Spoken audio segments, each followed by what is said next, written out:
Hello friends, मैं हूं T Shah. दोस्तों, मेरा यूट्यूब चैनल टी चैनल पर आपका स्वागत है।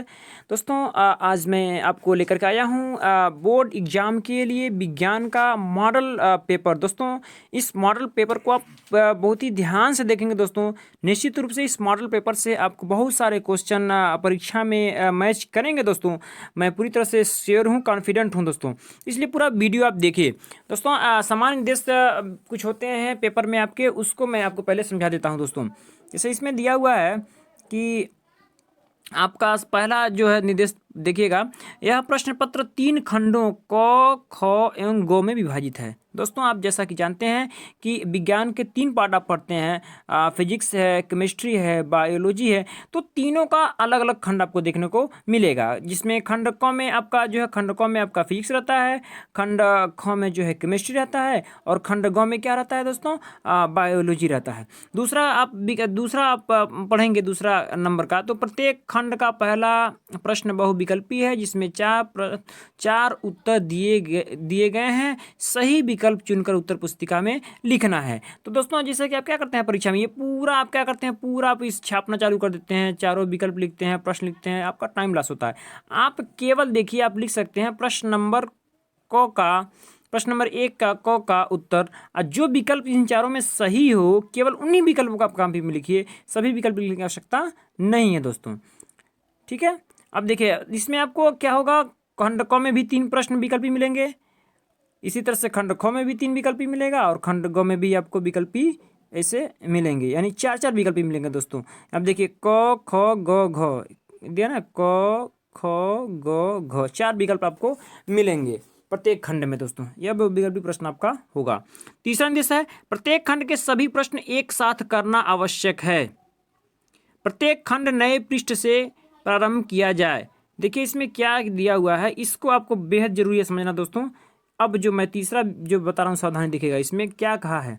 इसमें यह कह रहा है आपसे दोस्तों कि इसमें आपको कि प्रत्येक खंड एक साथ करना अनिवार्य है। मतलब ये कह रहा है कि जैसे खंड को आप कर रहे हैं, तो खंड को का जितना भी प्रश्न आपको आ रहा हो, खंड को वाला आप फाइनल कर लीजिए, फिर खंड को आप देखिए। यानी कहने का सेंस है कि ये नहीं कि एक खंड को का एक प्रश्न उत्तर लिख दिए, फिर एक खंड खो से एक प्रश्न उत्तर लगा डाल दिए। नहीं, ऐसा नहीं करना आपको। खंड को का जितना प्रश्न आपको आता है उतना कर लीजिए, फिर खंड ख के प्रश्नों को आप अलग पेज पर कीजिए, यानी नए पेज पे उसको नया खंड करना है। दोस्तों, तो क ख ग 3 खंड है, तो एक एक खंड को आप हल करते चले जाएंगे। दोस्तों, ठीक है। दोस्तों, चलिए, चौथी सावधानी के सभी प्रश्न अनिवार्य है। दोस्तों, देखेंगे कि जितने भी प्रश्न आपके क्या हैं, सारे प्रश्न अनिवार्य यानी कंपलसरी है, तो प्रश्न आपको छोड़ना नहीं है, सारे प्रश्नों का उत्तर आपको देने ही देने हैं। पांचवा आपकी सावधानी दिया है दोस्तों कि प्रश्नों के निर्धारित अंक उनके सम्मुख दिए गए। यानी देखिए, जैसे कि पहला विकल्प है कितने नंबर का है, 1 नंबर का, तो यहाँ पे दिया हुआ है, यानी कौन प्रश्न कितने नंबर का है वो आपके सामने अंकित किया गया है। आवश्यकता अनुसार अपने उत्तर देखिए, छठा है, आवश्यकता अनुसार अपने उत्तरों की पुष्टि स्वच्छ एवं नामांकित चित्रों तथा रासायनिक समीकरणों द्वारा दीजिए। यानी आपको अगर प्रश्न में कहा जाए कि आप सचित्र वर्णन करें, तो सुंदर स्वच्छ चित्र बनाएं और रासायनिक समीकरण का दें। तो ये आपकी सावधानियां रही। दोस्तों, अब आते हैं हम जो प्रश्नों की तरफ चलते हैं। दोस्तों, खंडकों में देखिएगा, दिया है कि किसी वस्तु का, पहला प्रश्न तो मैं पढ़ रहा हूँ दोस्तों, किसी वस्तु का वस्तु से बड़ा आभासी प्रतिबिंब बन सकता है। दोस्तों, कि कोई भी वस्तु है और किस दर्पण के द्वारा, इसमें दिया है कि उत्तल दर्पण, फिर दिया है कि अवतल दर्पण, फिर दे रहा है समतल दर्पण, फिर दे रहा है कि अवतल लेंस। तो क्या कह रहा है, किसी वस्तु का वस्तु से बड़ा आभासी प्रतिबिंब किसके द्वारा बनता है। दोस्तों, आपको पता होगा, पढ़े होंगे, तो अवतल दर्पण के द्वारा। यानी यह ऑप्शन 2 बिल्कुल जो है ना राइट आंसर है। दोस्तों, ये भी गलत है, ये भी गलत है, ये भी गलत है, यानी ऑप्शन 2 बिल्कुल सही है। दोस्तों, फिर दोस्तों देखते हैं हम यहाँ पर प्रश्न ख, प्रतिरोधकता का एसआई मात्रक है। दोस्तों, प्रतिरोधकता का एसआई मात्रक, प्रतिरोध आप पढ़े होंगे, विद्युत प्रतिरोध का जो है ना, प्रतिरोध को आज इंगित करते हैं। तो आर का जो है एसआई मात्रक क्या होता है दोस्तों, तो ओम होता है इसका, यानी चौथा विकल्प क्या है, बिल्कुल सही आंसर होगा। दोस्तों, प्रश्न ग देखते हैं। दोस्तों, प्रश्न ग में क्या लिखा गया है, विद्युत धारा उत्पन्न करने की युक्ति है। दोस्तों, कौन सी युक्ति इसमें ऐसी है जो विद्युत धारा को उत्पन्न करती है, तो आप जानते हैं जनित्र, यानी जनरेटर जो होता है क्या करता है, विद्युत धारा उत्पन्न करता है। दोस्तों, चौथा क्वेश्चन है, अभिनेत्र लेंस की फोकस दूरी में परिवर्तन किया सकता है, तो पश्चिमाभी द्वारा, इसके द्वारा क्या कर सकते हैं हम, पश्चिमाभी, यहाँ पे दिया हुआ है। ऑप्शन नंबर 3 बिल्कुल राइट आंसर है। दोस्तों, अब यहाँ पे देखिए दूसरे का प्रश्न देखेंगे दोस्तों, दिया है कि वाहनों में किस प्रकार के दर्पण को पश्य दृश्य दर्पण के रूप में वरीयता दी जाती है और क्यों। दोस्तों आपको ये दूसरा प्रश्न जो है बताना है कि जो है ना जितने वाहन होते हैं उनमें किस प्रकार के दर्पण का प्रयोग किया जाता है और क्यों किया जाता है दोस्तों। तो आपको पता है कि उत्तल दर्पण का प्रयोग किया जाता है, क्योंकि उत्तल दर्पण दूर स्थित वस्तुओं का प्रतिबिंब आसानी से छोटे आकार में बना देता है दोस्तों। इसी प्रकार आप देखिएगा प्रश्न ख है इसमें कि किसी अवतल लेंस की फोकस दूरी 15 सेंटीमीटर है, वस्तु का लेंस से कितनी दूरी पर रखें कि लेंस वस्तु का लेंस से 10 सेंटीमीटर दूरी पर प्रतिबिंब बने। दोस्तों तो लेंस का आपको फार्मूला याद होना चाहिए, 1/f = क्या होता है दोस्तों, 1/v - 1/u। दोस्तों बस यही फार्मूला आप रख देंगे, इसका आंसर आपको मिल जाएगा। तीसरा दोस्तों दिया जरा दृष्टि दोष क्या है, इसका निवारण कैसे करेंगे। दोस्तों जरा दृष्टि दोष जो होता है ना अक्सर वृद्ध व्यक्तियों में होता है, यह लेंस की समंजन क्षमता के क्षीण हो जाने के कारण होता है और इसके निवारण के लिए उनके चश्मे में उत्तल लेंस का प्रयोग किया जाता है दोस्तों।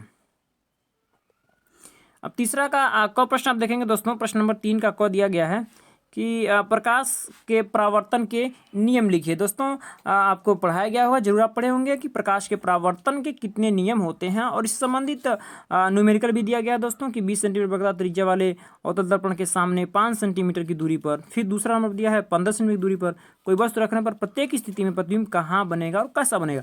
तो दोस्तों आपको ये फार्मूला जो है मैं आपको बता देता हूँ, ये इस फार्मूले पर आप सॉल्व इसको कर सकते हैं, 1/f = 1/u + 1/v से आप सॉल्व इसको आसानी से कर लेंगे। यानी आपको दोनों प्रश्नों में जो है ना भी पूछा गया है दोस्तों। अथवा आपको न्यूमेरिकल नहीं आता है दोस्तों तो आपके पास एक और ऑप्शन है, यहाँ पे अथवा करके दिया। देखो अथवा का अर्थ होता है दोस्तों कि आपको 3 का क में देखिए क प्रश्न दिया है ना, फिर अथवा करके लेंस दिया। अगर ये क आपको नहीं आता है तो आप किसको कर लेंगे, अथवा वाला बात कर लेंगे। लेंस क्या है, प्रकाशीय गुणों के आधार पर कितने प्रकार के होते हैं, उत्तल लेंस के फोकस तथा लेंस के बीच की वस्तु की प्रतिबिंब का बनाना। तो लेंस क्या है, तो लेंस आपको जानते हैं लेंस क्या होता है, एक कांच का बना हुआ पारदर्शी माध्यम से 2 पृष्ठों से घिरा हुआ भाग होता है, एक भाग समतल हो सकता है, उत्तल हो सकता है, या दोनों भाग उत्तल हो सकते हैं। ठीक है, लेंस कितने प्रकार के होते हैं, तो मुख्य रूप से हम 2 प्रकार के हम जानते हैं लेंस के, उत्तल लेंस और अवतल लेंस। दोस्तों आप आसानी से इसको लिख सकते हैं दोस्तों। अब हम चलेंगे, देखिए अब यहाँ पे प्रश्न क का जो है 3 का ख प्रश्न हम देखेंगे दोस्तों। 3 का ख प्रश्न मेरा क्या है, किसी चालक का प्रतिरोध किन कारकों पर निर्भर करता है। दिए गए पदार्थ के किसी L लंबाई A मोटाई के तार का प्रतिरोध 4 ओम है, इस पदार्थ के किसी अन्य तार का प्रतिरोध क्या होगा जिसकी लंबाई 2 तथा मोटाई 2 एम्पियर है। दोस्तों इसमें दिया गया किसी चालक का प्रतिरोध जो है ना, चालक का जो प्रतिरोध होता है वो किन किन कारकों पर निर्भर करता है। तो दोस्तों आपको बताया गया होगा चालक का जो प्रतिरोध होता है सबसे पहले क्षेत्रफल पर निर्भर करता है, फिर उसके लंबाई पर निर्भर करता है, फिर उसके टेम्परेचर पर निर्भर करता है। तो इसको आप अच्छी तरह से तैयार कर लेंगे दोस्तों। अथवा करके आप इसका उत्तर दे सकते हैं। देखिए ख में 2 प्रश्न दिया हुआ है, अथवा के बाद से जो है ना इसको भी कर सकते हैं। अगर ये नहीं आ रहा है आपको तो आप इसको कर सकते हैं। विद्युत विभवांतर की परिभाषा दीजिए तथा मात्रक बताइए। आपको विभवांतर लिखवाया गया है दोस्तों, आप पढ़े होंगे। विभवांतर क्या होता है कि किसी भी आवेश को एक निश्चित बिंदु से दूसरे निश्चित बिंदु तक ले जाने में जो कार्य करना पड़ता है उसे ही हम विभवांतर के नाम से जानते हैं दोस्तों। तो इसको आप देख लीजिएगा, यहाँ पे दिया गया है कि 10 ओम 20 ओम 30 ओम के प्रतिरोधक समांतर क्रम में जुड़े हों और श्रेणी क्रम में जुड़े हों तो उनका मूल्य। समांतर क्रम श्रेणी क्रम का आप जानते हैं। देखिए श्रेणी क्रम का क्या होता है दोस्तों, श्रेणी क्रम का फार्मूला आपको पता है, R बराबर क्या होता है, R1 + R2 + R3। इस फार्मूले से आप सॉल्व कर लेंगे। अगर समांतर क्रम में कह रहा है तो 1/r बराबर क्या होता है, 1/r1 + 1/r2 + 1/r3 दोस्तों। तो इस प्रकार का आप इस फार्मूले से इस न्यूमेरिकल को सॉल्व कर सकते हैं दोस्तों। अब आते हैं दोस्तों चौथे क्वेश्चन की तरफ। चौथा प्रश्न आपका दिया हुआ है कि विद्युत मोटर का नामांकित आरेख खींचकर सिद्धांत कार्यविधि बताइए। विद्युत मोटर दोस्तों आप देख लीजिए, जो भी क्वेश्चन बैंक खरीदे होंगे आप उनमें यह होगा और आपके सिलेबस में पढ़ाया गया होगा। विद्युत मोटर का जो है ना वह कार्यविधि स्पष्ट रूप से उसका चित्र सहित, अथवा परिनालिका किसे कहते हैं इसके बारे में भी आपको बताया गया होगा दोस्तों। तो आप ये क्वेश्चन बैंक से इस क्वेश्चन को सॉल्व कर लेंगे, देख लेंगे दोस्तों। अब चलिए आते हैं, देखिए खंड क समाप्त हुआ। 4 प्रश्न थे खंड क में, वह फिजिक्स संबंधित। अब आएंगे खंड ख की तरफ दोस्तों। खंड ख का पहला प्रश्न देखिए, इसमें क्या है, विकल्प आपका Zn + USO4 तो ये एरो दिया है ZnSO4 प्लस यू, दोनों रासायनिक अभिक्रिया किस प्रकार की है दोस्तों, हमको बताना है कि यह अभिक्रिया जो है, क्या यह अभिक्रिया आपका संयोजन है, क्या विस्थापन है, क्या द्विविस्थापन है, क्या वियोजन है दोस्तों। तो आप इसमें से देख रहे होंगे दोस्तों एक चीज़ कि इसमें जिंक के साथ क्या हो रहा है, SO4 जो है ना, SO4 या जिंक के साथ चला जा रहा है, यानी विस्थापित हो जा रहा है। Zn का यानी कॉपर के पास से SO4 कहाँ चला जा रहा है दोस्तों, इसमें देखिएगा तो आप ZnSO4 के पास चला जा रहा है, तो यह विस्थापन अभिक्रिया कही जाएगी, यानी बी का ऑप्शन नंबर 2 बिल्कुल सही आंसर होगा दोस्तों इसका। दूसरा देखिएगा आप दिया है, जल की कठोरता को हटाने के लिए निम्न में से किसका उपयोग करते हैं, क्या बेकिंग सोडा का उपयोग करते हैं, क्या धावन सोडा का, क्या बिरंजक चूर्ण का, प्लास्टर ऑफ पेरिस का दोस्तों। तो आप जानते हैं बिरंजक चूर्ण का प्रयोग करते हैं दोस्तों। तीसरा आपका दिया हुआ है, निम्न में से किस यौगिक में OH क्रियात्मक समूह दोस्तों। OH किस में होता है आपको पता है, ब्यूटेनॉल लिखा है ना दोस्तों, ये दूसरा, इसी में आपका होगा OH समूह। अब देखिए छठा क्वेश्चन इसमें का आपका दिया हुआ है दोस्तों। छठे क्वेश्चन दिया, रेडॉक्स अभिक्रिया से क्या अभिप्राय है।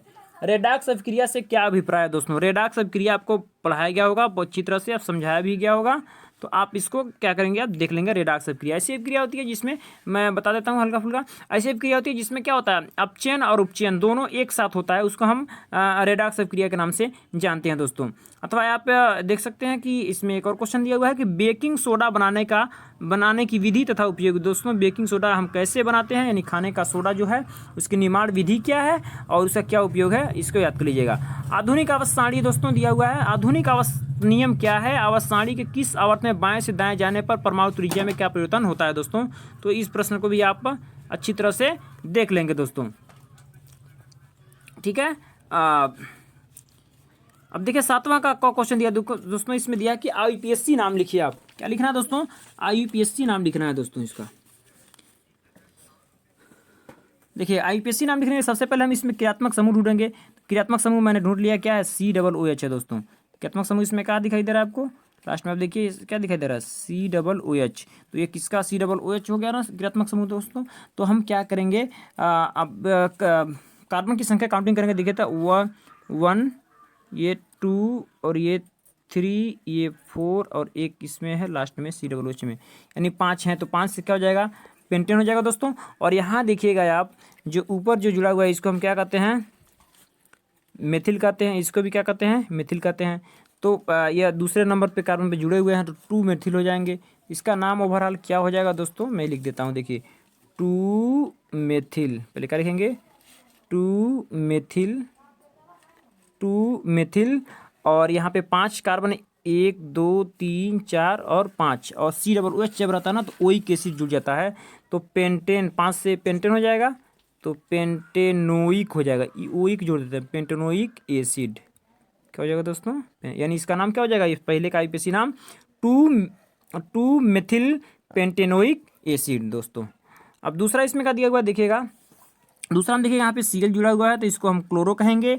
और यहाँ पे देखिए कार्बन काउंटिंग करिए, 1 2 3 और 4, 4 कार्बन है दोस्तों। तो 4 कार्बन से क्या बन जाता है आपका, ब्यूटेन बन जाता है। और यहाँ पे चूंकि OH समूह है, OH लास्ट में देखिएगा यहाँ पे क्या कौन सा जुड़ा हुआ है, OH समूह जुड़ा है। तो OH समूह में IUPAC में क्या जुड़ जाता है, OL जुड़ देते हैं। तो यहाँ पे क्या हो जाएगा, 2 क्लोरो दोस्तों, 2 क्लोरो, 2 क्योंकि क्लोरीन है तो क्या हो जाएगा, 2 क्लोरो ब्यूटेनॉल, 2 क्लोरो ब्यूटेनॉल हो जाएगा दोस्तों। क्या हो जाएगा, 2 क्लोरो ब्यूटेनॉल दोस्तों, ठीक है दोस्तों। अब अगले क्वेश्चन की तरफ जाते हैं। क्वेश्चन नंबर 7 का ख प्रश्न दिया, संक्षारण किसे कहते हैं दोस्तों। संक्षारण देखिएगा, इसको जान लीजिएगा। संक्षारण आपको जरूर पढ़ाया गया होगा, इसको तैयार कर लेंगे। लोहे से पे जंग जो लगता है ना, उसको बचाने के लिए, ठीक है दोस्तों, इसको आप पढ़ लीजिएगा। प्रश्न 8 दिया, निम्नलिखित पर टिप्पणी लिखिए। कार्बनिक यौगिक में प्रतिस्थापन दोस्तों, आपको बताना है कार्बनिक यौगिक में प्रतिस्थापन क्या है, इस पर टिप्पणी लिखनी है दोस्तों। फिर साबुन की सफाई प्रक्रिया, साबुन की सफाई प्रक्रिया क्या है, साबुन जब बनाते हैं तो उसको स्वच्छ कैसे बनाया जाता है। और सजातीय समजातीय श्रेणी मतलब कर रहा है सजातीय श्रेणी दोस्तों। यह सजातीय श्रेणी आपकी कार्बनिक यौगिक की जो चैप्टर है उसमें मिल जाएगा, तो उससे संबंधित है, इसको आप देख लेंगे दोस्तों। अब हम चलते हैं अगले प्रश्न की तरफ दोस्तों। प्रश्न नंबर अगला देखिएगा दिया हुआ है, निम्नलिखित रासायनिक समीकरण लिखिए। एथेनॉल सोडियम के साथ क्रिया करता है दोस्तों, यह बताना है आपको। रिएक्शन है ये दोस्तों कि एथेनॉल जब सोडियम के साथ क्रिया करता है तो क्या बनता है, इसको रिएक्शन आपको बताना है दोस्तों। फिर दूसरा दिया है कि एथिल एल्कोहल को 443 केल्विन ताप पर सांद्र सल्फ्यूरिक अम्ल के साथ गर्म किया जाता है तो क्या होता है दोस्तों। मेथेन को वायु में जलाया जाता है तो क्या होता है दोस्तों। इसका मैं सेपरेट वीडियो बना दूंगा, आप उसको देख लीजिएगा। यहाँ चूंकि टाइम ज़्यादा लंबा हो जाएगा। एथेनोइक अम्ल एथेनॉल के साथ क्रिया करता है दोस्तों, मैं इसका अलग से मैं सेपरेट वीडियो बना के डाल दूंगा, उसको आप देख लेंगे। ये मतलब आपके साथ दिया हुआ है, यह आपको मैं अलग से वीडियो बना के इसको दे दूंगा आपको। चलिए हम खंड ग की तरफ चलते हैं दोस्तों, चलते हैं खंड ग की तरफ दोस्तों। इसमें खंड ग क्या है, निम्नलिखित में से कौन मानव में मादा जनन तंत्र का भाग नहीं है दोस्तों। मादा की बात हो रही है, यहाँ ध्यान दीजिएगा, किसकी बात हो रही है, मादा की। यानी मादा की बात जब हो रही है तो मादा में अंडाशय होता है, बिल्कुल सही है। मादा में गर्भाशय भी होता है, बिल्कुल सही है। मादा में शुक्रवाहिका, ओहो शुक्रवाहिका मादा में कहाँ से हो जाएगा, क्योंकि शुक्राणु किससे मिलते हैं, पुरुष से मिलते हैं ना, तो ये गलत है। ये डिम्बवाहिनी ये भी मादा में होती है, तो ये ऑप्शन नंबर सी बिल्कुल सही है दोस्तों। अब चलिए ख में चलते हैं। दिया है जीवाश्म ऊर्जा का स्रोत है, तो कौन, जीवाश्म यानी जीवाश्मों से कौन सा ऊर्जा इसमें मिलता है, तो पवन ऊर्जा जीवाश्म से मिलता है, सौर ऊर्जा मिलेगा नहीं, जल विद्युत मिलेगा नहीं, तो कोयला मिलेगा दोस्तों। ऑप्शन नंबर 3 इसका बिल्कुल राइट आंसर है दोस्तों। गौ पतंगे पवन चक्कियों का उपयोग किन कार्यों को करने में किया जाता है दोस्तों। जब पवन चक्कियाँ जो चलाई जाती हैं उससे कौन से कार्य लिए जाते हैं, रासायनिक कार्य होता है क्या, दोनों कार्य होते हैं, इनमें से कोई नहीं दोस्तों, यहाँ पे यांत्रिक कार्य होता है, बाकी कोई काम नहीं होता है। वे पदार्थ जो जैविक प्रक्रम द्वारा अवघटित हो जाते हैं कहलाते हैं, जो जैविक प्रक्रम द्वारा क्या होते हैं, टूट जाते हैं, उनको हम जैव निम्नीकरण के नाम से जानते हैं। ये ऑप्शन नंबर 1 बिल्कुल सही है दोस्तों। 10 का क्वेश्चन दिया है, स्वपोषण के परिस्थितियों में कौन सी और उसके उत्पाद क्या हैं। स्वपोषी पोषण दोस्तों, स्वपोषी जैसे पेड़ पौधे क्या होते हैं, स्वपोषी होते हैं ना, तो उनकी आवश्यक परिस्थितियां कौन कौन सी हैं, इसको आप अच्छी तरह से तैयार कर लेंगे दोस्तों। ख दिया गया है, पुष्प के बीजांड का स्वच्छ नामक चित्र बनाइए दोस्तों। जो पुष्प होते हैं, पुष्प के बीजांड का बनाना है, इस तरीके से में पाए जाते हैं बीजांड, तो इसको आप तैयार कर लेंगे दोस्तों। जैव निम्नीकरण पदार्थ पर्यावरण को किस प्रकार प्रभावित करते हैं दोस्तों। जैव निम्नीकरण यानी जो जैव निम्नीकरण होता है तो पर्यावरण पर उनका क्या प्रभाव पड़ता है, इस प्रश्न को आपको तैयार कर लेना है दोस्तों। कायिक प्रवर्धन क्या होते हैं दोस्तों, आप पढ़े होंगे लैंगिक जनन और लैंगिक जनन और कायिक प्रवर्धन भी आप पढ़े होंगे। बायोलॉजी का ये चैप्टर है जनन से संबंधित, तो इस चैप्टर से आपका क्वेश्चन बैंक से तैयार कर लेंगे दोस्तों। और अगला क्वेश्चन दिया है, मादा जनन तंत्र का स्वच्छ नामक चित्र बनाइए था, इसकी संक्षिप्त वर्णन कीजिए दोस्तों। तो मादा जनन तंत्र जानते हैं ना, नर जनन तंत्र और मादा जनन तंत्र, तो आपको मादा जनन तंत्र तैयार करना है दोस्तों। इसको आप बना करके फिगर तैयार कर लेंगे। दिया है 11 का ख, लिंग गुणसूत्र किसे कहते हैं दोस्तों। गुणसूत्र वाले चैप्टर में आप पढ़ेंगे लिंग गुणसूत्र किसे कहते हैं, इस चैप्टर को आप तैयार कर लेंगे दोस्तों। चलते हैं हम लोग अगले प्रश्न की तरफ। 11 का कायिक प्रवर्धन क्या है, उदाहरण सहित समझाइए दोस्तों। फिर से देखिए यहाँ पे आ गया कायिक प्रवर्धन। यह कायिक प्रवर्धन जो है ना, यह पेड़ पौधों में होता है, एक प्रक्रिया है प्रजनन की, तो इसको आप देख लेंगे अपने जो भी क्वेश्चन है, मैंने भी आपको बताया भी है। लिंग गुणसूत्र के बारे में भी मैं बताया। जीवाश्म क्या है दोस्तों, इसमें दिया हुआ है जीवाश्म, देखिए अथवा करके दिया, तो अथवा में से दोनों में से कोई एक आप कर सकते हैं। जीवाश्म क्या है, वे जैव विकास प्रक्रम में के विषय में क्या दर्शाते हैं। जीवाश्म दोस्तों, जीवाश्म आपको बताया गया होगा, उसके बारे में आप क्वेश्चन बैंक या कॉपी से जो भी होगा अध्ययन आप कर लेंगे इसका। और ये 12वां क्वेश्चन मोस्ट इंपॉर्टेंट क्वेश्चन है दोस्तों, कि मानव का पाचन तंत्र का नामक चित्र बनाना है, ठीक है दोस्तों। तो पाचन तंत्र आप तैयार कर लेंगे। और ये अथवा करके भी दिया हुआ है, पादकों में परिवहन से आप क्या समझते हैं, पौधों में जल भोजन अन्य पदार्थों को स्थानांतरण से को स्पष्ट कीजिए दोस्तों। यदि आपको ये वीडियो अच्छा लगा है तो हमारे चैनल को सब्सक्राइब कर लें और बेल आइकन जरूर दबा लें दोस्तों। मैं अन्य सब्जेक्ट का भी मैं वीडियो बनाकर अपलोड करने वाला हूँ दोस्तों। तो फिर मिलेंगे, धन्यवाद।